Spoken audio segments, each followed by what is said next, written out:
Well, hola, compañeros. It's your old pal, King Waspinator. Welcome back to Total Party Skills. Hit like and subscribe.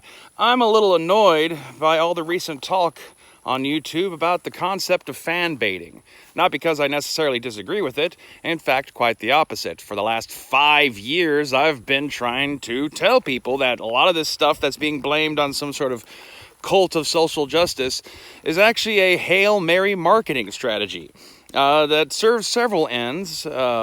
But I guess I didn't come up with a catchy enough term to call it like fan baiting, or I guess I'm not enough of a Canadian voice actor who can kind of make a case of how I used to be a network executive like some channels do to try to gain a little sense of clout. But, you know, I think part of, I guess, what kind of vindicates me about the fact that this was my idea comes down to a simple little thing. And that's that the channels who are talking a lot about this stuff, channels like Arch or V or Midnight's Edge, is that they're kind of leaving some aspects of it out. Like, for one thing, the attacking of old properties as being, biased against, Category X, it serves to justify the reboot. Because there is that question of like, well, we already have this product, people already like it, what's wrong with it as is? Why don't we just re-release it into theaters or put out a new DVD collection or try to find some way to promote it to the younger audience? Well, what's the reason to remake it? Oh, well, it was made by bigots, so we have to remake it so it could be a non-bigoted version.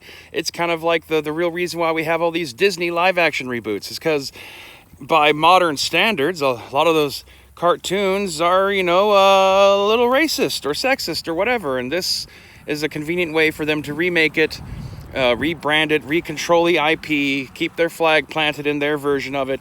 And it's okay because this one's a better, less biased version than what those evil previous employees of Disney had made long ago. This applies to so many things.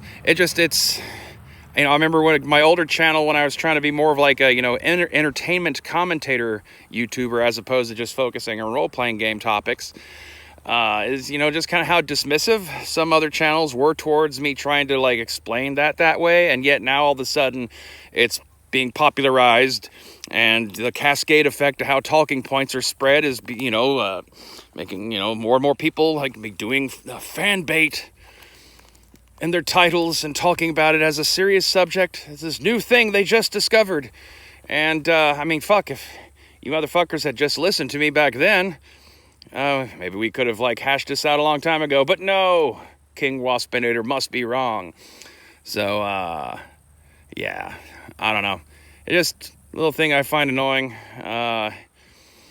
It doesn't just only operate to create free online buzz. That is certainly a chunk of it. Like I said, it's a form of youth marketing, and it in and of itself, it provides the justification as to why they needed to remake the item of choice.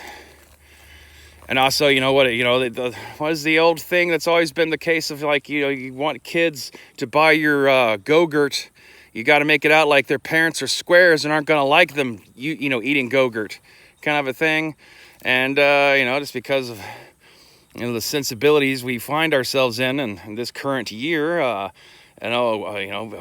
way to make sure that the youth knows that your product is cool, and for them is to make a point about how it's no longer their parents' ugly, racist, sexist version. Now it's been fixed for a new generation of Crystal Pepsi fans, or something like that. I don't know. I guess just some random thoughts I was having after seeing yet another video being put up by somebody talking about fan baiting. The great irony, of course, of all of it is if you want to actually fight fan baiting and you want them to stop using this kind of marketing tactic, well, then you've got to somehow train yourself to stop engaging with it. You have to stop making YouTube videos or big, long internet posts or streams or whatever it is where you're complaining about these terrible things that Disney's doing with your beloved teenage fish characters, and you have to stop watching these videos. The audience that's being antagonized by the fan baiting you know, are taking the bait, so to say. So if you want them to stop, you have to make the bait ineffective. And so that means the impossible task and the impossible ask of you just gotta somehow learn to ignore this shit and just don't watch it. But you know, people want their clicks on their videos, and people want to gnash their teeth at something when they're online trying to relax for some reason. So here we are. So I guess we're all just gonna have to live with it, huh? Welcome to our grand and noble future. Stay waspinated.